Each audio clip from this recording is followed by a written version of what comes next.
দর্শক, এই মুহূর্তে আছি রাম উপজেলার খাওয়ারকুফি ইউনিয়নের মনিরঝিল গ্রামে। আমার ঠিক পেছনে দেখতে পাচ্ছেন ভারী বর্ষণের কারণে পাহাড়ি ঢলে সোনাইছড়ি খালের যে ডিঙ্গাপাড়া ব্রিজ রয়েছে, এই ব্রিজটি ভেঙে পড়েছে। নদীর পাড় ভেঙে এখানকার শত শত ফসলি জমি নদীগর্ভে বিলীন হয়ে গিয়েছে। এই রুট দিয়ে প্রতিদিন হাজার হাজার মানুষের চলাচল রয়েছে, কিন্তু এই ব্রিজটি ভেঙে পড়ার কারণে এখানকার মানুষ দুর্ভোগে পড়েছে। এই সড়ক দিয়ে চলাচল করে 3 ইউনিয়নের মানুষ।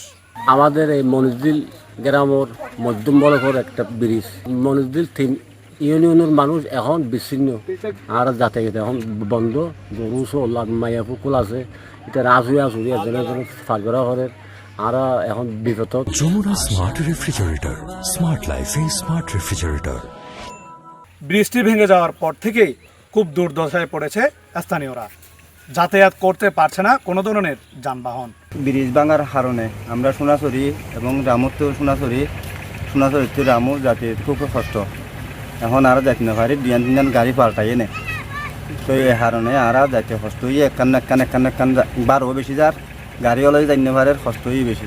এখানকার অধিকাংশ মানুষ কৃষি নির্ভরশীল। তারা তাদের যে কৃষি জমি রয়েছে সেই কৃষি জমিতেও যেতে পারছেন না, বিক্রি করতে যেতেও তারা বাজারে যেতে পারছে না।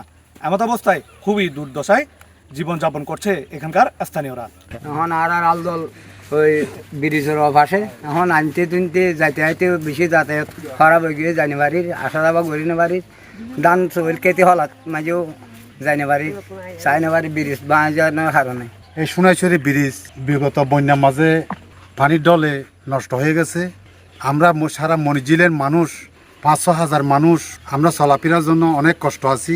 উপজেলা প্রশাসন, এলজিডি কর্মকর্তা এবং ঊর্ধ্বতন কর্তৃপক্ষের কাছে সবিনয় অনুরোধ করছি যে অতি দ্রুত এই ব্রিজ নির্মাণ করার জন্য জোর দাবি জানাচ্ছি। রাম উপজেলা এলজিডি ইঞ্জিনিয়ার মঞ্জুর হাসান ভূঁইয়ার সাথে আমরা কথা বলেছি। তিনি জানিয়েছেন বর্ষাকাল চলে গেলেই অতি দ্রুত মেরামত করা হবে এই ব্রিজগুলো।